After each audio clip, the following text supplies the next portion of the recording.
په ویډیو کې لیدل شي چې د روس SU-27 جیټ جاز د امریکا MQ-9 ډرون باندې تیل ورشیندي او د کیمرې لینز ورلاړندوي.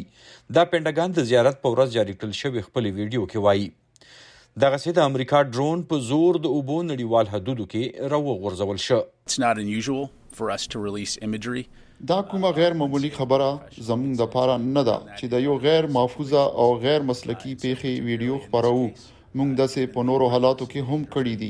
نو په خاصه توګه د پیښه کې د روس غیر ذمہواره او خطرناکه رویه موږ په ډاګه کول غواړو چې روس څه ډول ګام پورته کړي موږ محسوسه کړي. مهمه ده چې دا ویډیو ښکاره کړو. امریکا وایي هغه همداسې ډرون و چې د بحر اسود له پاسه یې د اوکراین سره سیلمه د اوبو په نړیوال حدودو کې الوت کاوه. ولې د اوکراین دغه سیلمه سیمه باندې روس هم دعوه کوي. Военные дали оценку. دوی د دې حقیقت سترګې اړولې چې د خصوصي عسکر عملیاتو شروع کولو په سر کې زموږ پوځ د بحر اسود ځینې ساحلي سیمو سره نږدې هوایي حریم د هر ډول الوت لپاره محدود کړی. ماسکو د دې خبرې هم انکار کړی دی چې ګنې جنگي جاز یې د ډرون وزرې پرې کړي او هڅه به کوي چې د ډرون ملبه محفوظه کړي. خو دړکه یې کړې ده چې په آینده کې د امریکا لخوا څه ډول پارونکي عمل ته به مناسب ځواب کوي. وایټ هاوس وایي چې د دوی مقصد تاوتریخوالی راکمول دي.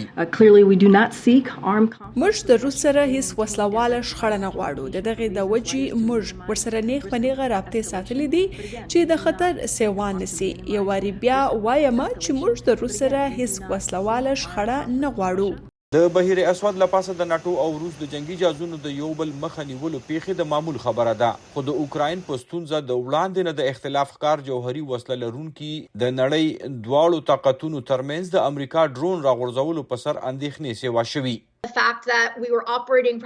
حقیقت کې مونږ کېدی شي په روانه جګړه کې د اوکراین سره کوم نړیوال کومک کې ډرون د لارې مرسته ورکوله. په دغسې کولو مونږ په غیر مستقیم توګه دغه جګړه کې برخدار وو او یا تر دغه وخته مستقیمه توګه باندې.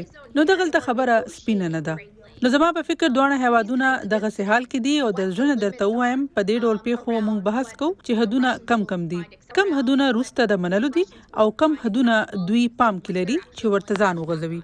میرمن ګرایکو وایي چې د روس پوځ د شام او اوکراین په شمول د جګړو په مختلفو میدانونو کې د چیړلو لپاره اشارې کارولې دي. بهرحال داسې ښکاري روس د ناټو په ګډه د دفاع د اصولو له خطره خپنیولې دی. په عین حال کې د امریکا صدر جو بایدن بیا ویلي دي چې امریکا د روس سره نیغ په نیغه جګړه کې ښکیل کېدنه غواړي.